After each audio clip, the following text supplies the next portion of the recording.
Greetings, YouTube. I don't know how many of you remember the slogan from the 20th century, it's the economy stupid. But I think a 21st version of that here in America would be, it's the infrastructure stupid. I'm going to be posting a link to a collection of information concerning America's currently collapsing infrastructure. Now, I've spoken about the infrastructure in America before. Our roads are crumbling, our bridges are collapsing, our waterways, the pipes and things that bring water into our cities are failing. Our railroads are in abysmal condition. Our infrastructure is collapsing, literally and figuratively. And we need to do something about this. Now, our infrastructure at one time was one of the best in the world, and it helped make America great. But we've ignored it for decades because it's not a glamorous thing.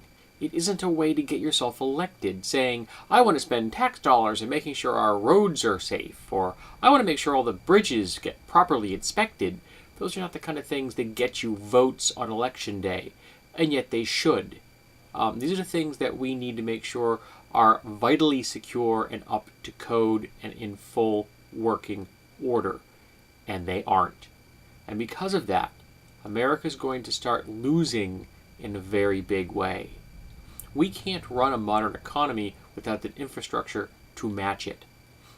And one of the links in this collection I'm going to be going to makes an interesting point that for every $1 of federal grant spent on highways within a state, the state gains back $2, both short-term and mid-term.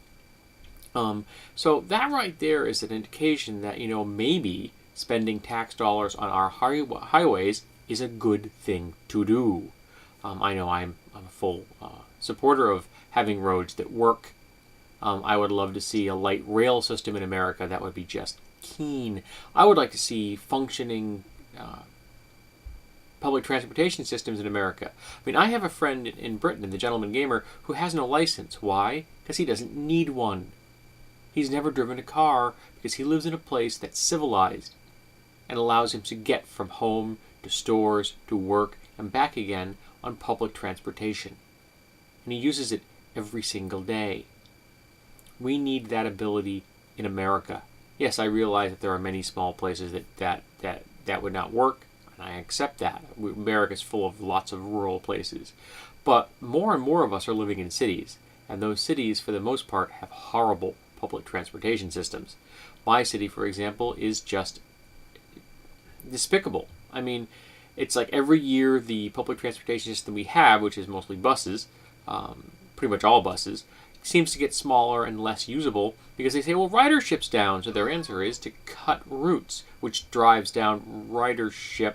So they cut more routes, which drives down. Do you see how this goes? And as opposed to trying to expand the system so that people will come to rely upon it and know that it's going to be working and functioning during the hours they need it to work and function. We need a functioning infrastructure in America, and we don't have one. And lots of people are just turning a blind eye. I'm not one of them, and I'm going to extol spending money on the infrastructure for as long as I can, because we need to make sure that America is competitive. We can't be competitive without that infrastructure. When you're building a house, the first thing you build is the foundation. And you have to make sure your foundation is solid. Your foundation is built correctly to specifications and to meet all the needs of the building you're going to put upon it. And in my metaphor here, the building is our economy, and the foundation is our infrastructure. If we don't make sure it's solid, we aren't going to be getting anything built anytime soon.